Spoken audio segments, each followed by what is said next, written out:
Es sieht schlichtweg dynamisch und richtig gut aus, wenn sich Schienenfahrzeuge bei Kurvenfahrt beinahe wie Motorradfahrer in die Kurve legen. Dabei rede ich nicht von modernen Hightech-Fahrzeugen mit Neigetechnik, wie dem ICE-T oder der Baureihe 610, die eine verstellbare Luftfederung besitzen, sondern von der sogenannten Gleisüberhöhung oder auch Überhöhung im Gleisbogen. Diese gibt es bereits seit dem 19. Jahrhundert, also fast schon so lange wie die Eisenbahn selbst. Die Überhöhung dient beim Vorbild der Fahrsicherheit und dem Fahrkomfort, indem die durch den Bogenverlauf hervorgerufene Seitenbeschleunigung des Schienenfahrzeugs durch die erhöhte Lage der äußeren Schiene ganz oder teilweise kompensiert wird. Bei der Modellbahn dient die Überhöhung im Gleisbogen hingegen nicht der Fahrsicherheit, sondern einzig der Optik. Sie erhöht sogar die Gefahr eines Umkippens nach innen oder auch des Entgleisens, ganz speziell im Übergangsbereich und bei festgekuppelten Fahrzeugen wie Triebwagen. Deshalb sollte die Gleisüberhöhung nicht zu hoch ausgeführt werden. Außerdem wird empfohlen, den Übergang von der Geraden in den Gleisbogen langsam und stetig in Form eines Übergangsbogens zu gestalten. Im letzten Video, Trassenbau Paradestrecke, habe ich ja bereits gezeigt, wie ich die Trasse meiner rund 5 Meter langen Paradestrecke so ausgeführt habe, dass damit hoffentlich der Eindruck von einer zweigleisigen Eisenbahnstrecke gut wiedergegeben wird. Als Gleisabstand der parallelen Gleise habe ich 52 mm gewählt. Mithilfe zweier aufgeklebter Korkstreifen versuche ich die Optik von Ober- und Unterbau der großen Bahn bestmöglichst zu treffen. Auf diesem vorbereiteten Gleisbau modelliere ich nun eine Gleisüberhöhung für die beiden weiten Bögen der Paradestrecke. Die erste Kurve nach der Tunnelausfahrt hat einen Radius von etwas mehr als 2 Metern.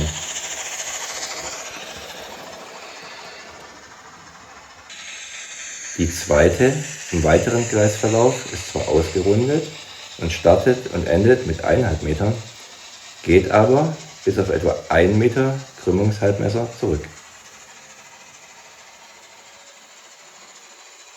Laut NEM 114 sollte die Gleisüberhöhung bei H0 zwischen innerer und äußerer Schiene maximal 1 mm betragen. Um überhaupt einen gut sichtbaren optischen Effekt zu erzielen, führe ich die Überhöhung der Außenschiene durch einen untergelegten 2 mm starken Korkstreifen aus. Da das H0-Schwellenband 3 cm breit ist, komme ich damit rechnerisch auf eine Höhendifferenz von 1,1 mm zwischen den beiden Schienen. 2 mm Höhendifferenz geteilt durch 3 cm Schwellenbreite mal 16 mm Spurweite H0 ergibt rund 1,1 mm Höhendifferenz zwischen innerer und äußerer Schiene. Zudem habe ich den Übergang von der Geraden zur Gleisüberhöhung hin, ähnlich wie in einem sogenannten Übergangsbogen, kontinuierlich und sanft ausgeführt.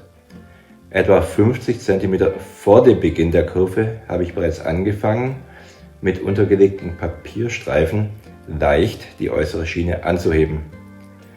Diese Überhöhung erreicht erst rund 1 Meter später, also 50 cm nach dem Kurveneingang, ihren maximalen Wert. Auf dieser Strecke von 1 Meter erhöhe ich die äußere Schiene langsam in 5 bis 6 Stufen durch das Unterlegen von diversen Papier- und Kartonstreifen, um am Ende auf 2 mm Überhöhung in Form des Streifens Korktapete zu kommen. Zumindest hat sich all die Mühe dahingehend ausgezahlt, dass ich bei all meinen bisherigen intensiven Testfahrten mit diversen Zügen und Triebzügen keinerlei Betriebsprobleme festgestellt habe. Kein Umkippen, kein Entgleisen. Allerdings ist der Effekt des in die Kurve Legens nicht ganz so deutlich, wie ich es eigentlich gehofft hatte.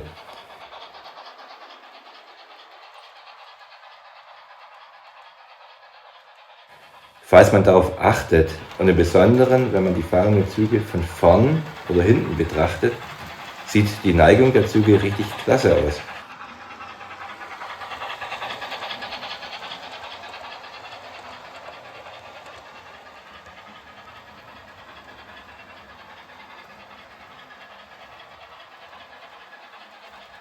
Dem unbedarften Betrachter, der die Paradestrecke ja eher von der Kurveninnenseite her beobachtet, dürfte es hingegen eher gar nicht auffallen, dass sich die Fahrzeuge in die Kurve legen.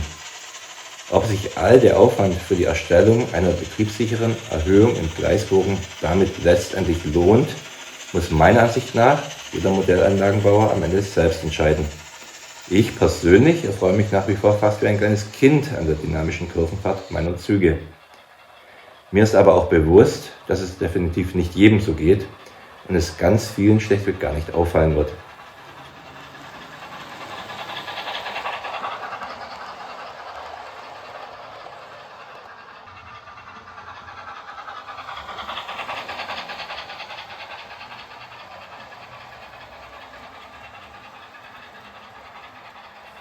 Nachdem nun also das Trassenbrett inklusive Gleisüberhöhung vorbereitet ist, können im nächsten Video nun die Gleise zusammengebaut und verlegt werden.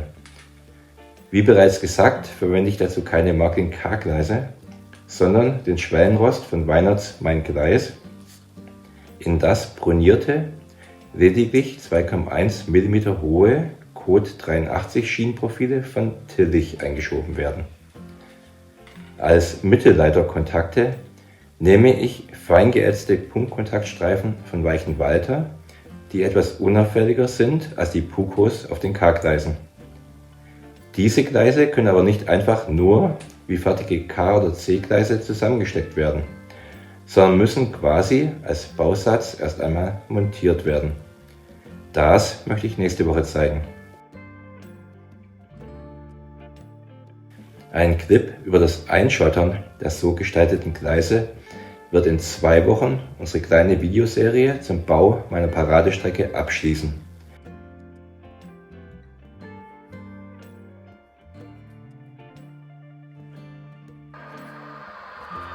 Schaut doch dann gerne wieder in meinem Hobbykeller vorbei. Würde mich freuen. Bis bald!